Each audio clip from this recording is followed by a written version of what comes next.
সোমবার আহমেদাবাদে গুজরাট টাইটান্সের বিরুদ্ধে ভেস্তে যাওয়া ম্যাচ থেকে 1 পয়েন্ট সংগ্রহ করে কলকাতা নাইট রাইডার্স। ফলে 13 ম্যাচে 19 পয়েন্ট নিয়ে তারা লিগ টেবিলের শীর্ষস্থান আরও মজবুত করে। সেই সঙ্গে পয়েন্ট তালিকায় প্রথম দুইয়ে থাকা নিশ্চিত করে কেকেআর। কেননা রাজস্থান রয়্যালস ছাড়া আর কোনো দলের পক্ষে কলকাতাকে ছোঁয়া সম্ভব নয়, যার অর্থ কেকেআর প্রথম কোয়ালিফায়ারে মাঠে নামার যোগ্যতা অর্জন করে।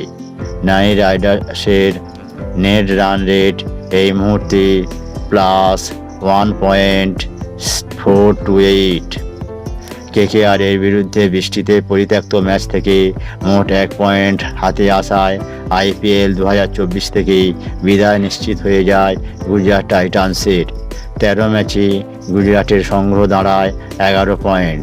তাই শেষ ম্যাচ জিতলেও 13 পয়েন্টের বেশি এগোতে পারবেন না শুভমান গিলরা। ইতিমধ্যেই 4টি দল 14 বা তারও বেশি পয়েন্ট সংগ্রহ করেছেন।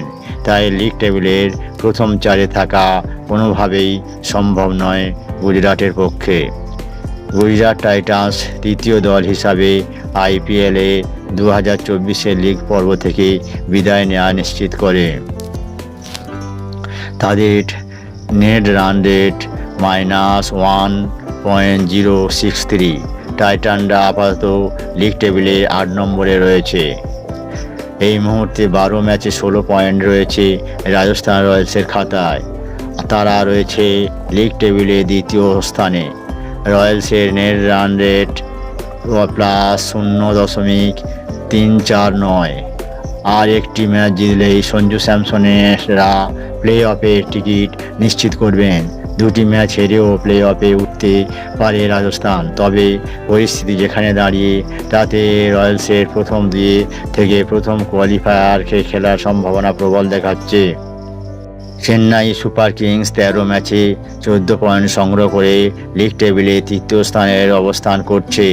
পয়েন্টের নিরিখে চেন্নাই ও সানরাইজার্স হায়দ্রাবাদ একই জায়গায় রয়েছে। তবে সানরাইজার্সের থেকে নেট রান রেট ভালো হয় তাদের টপকে লিগ টেবিলে তৃতীয় স্থান দখলে রাখে CSK। চেন্নাইয়ের net run rate +0.528। Sunrisers Hyderabad এই মুহূর্তে লিগ টেবিলের 4 নম্বরে অবস্থান করছে। 12 ম্যাচে 7টি জয় সহ 14 পয়েন্ট সংগ্রহ করেছে হায়দ্রাবাদ। চেন্নাইয়ের সঙ্গে তাদের পয়েন্টের সংখ্যা সমান হলেও নেট রান রেট ধোনিদের থেকে পিছিয়ে রয়েছেন প্যাট কামিন্সরা। সানরাইজার্সের নেট রান রেট +0.406। IPL 2024-এর লিগ টেবিলের 5 নম্বরে রয়েছে RCB। 13 ম্যাচে 6টি জয় সহ 12 পয়েন্ট সংগ্রহ করেছে রয়্যাল চ্যালেঞ্জার্স বেঙ্গালুরু। তাদের নেট রান রেট +0.387। দিল্লি ও লখনউয়ের সঙ্গে RCBর পয়েন্ট সংখ্যা সমান। তবে নেট রান রেটের নিরিখে এই দুই দলের থেকে এগিয়ে রয়েছে royal Challengers Bengaluru. Delhi Capitals এখনও IPL 2024-এর প্লে অফের লড়াই থেকে ছিটকে যায়নি। 13 ম্যাচে দিল্লির খাতায় রয়েছে 12 পয়েন্ট। তাদের নেট রান রেট -0.482। ক্যাপিটালসরা রয়েছে লিগ টেবিলের 6 নম্বরে।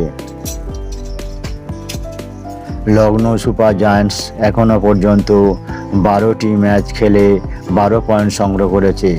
তারা রয়েছে পয়েন্ট তালিকার 7 নম্বরে। লখনউ সুপার জায়ান্টসের নেট রান রেট -0.769। উল্লেখ্য, RCB ও দিল্লির সঙ্গে লখনউয়ের পয়েন্ট সংখ্যা সমান। তবে এক্ষেত্রে নেট রান রেটে পিছিয়ে রয়েছে সুপার জায়ান্টস। মুম্বই ইন্ডিয়ান্স প্রথম দল যারা প্লে অফে দৌড় থেকে ছিটকে যায়। আপাতত 13টি ম্যাচে মাঠে নেমে মোট 4টি জয় সহ 8 পয়েন্ট সংগ্রহ করেছে মুম্বাই ইন্ডিয়ান্স। পাঞ্জাবের থেকে একটি ম্যাচ বেশি খেলেও পয়েন্টের নিরিখে একই জায়গায় অবস্থান করছে তারা। শুধু নেট রান রেটে এগিয়ে থাকায় মুম্বাই রয়েছে লিগ টেবিলের 9 নম্বরে। মুম্বাইয়ের নেট রান রেট -0.271। লিগ টেবিলে একেবারে শেষে 10 নম্বরে রয়েছে পাঞ্জাব কিংস। তারা 12 ম্যাচে মোট 4টি জয় পেয়েছে, সুতরাং পাঞ্জাবের সঙ্গে রয়েছে সাকুল্যে 8 পয়েন্ট। পাঞ্জাব কিংসের নেট রান রেট -0.423। পাঞ্জাব দ্বিতীয় দল হিসাবে IPL 2024-এর প্লে অফের দৌড় থেকে ছিটকে যায়।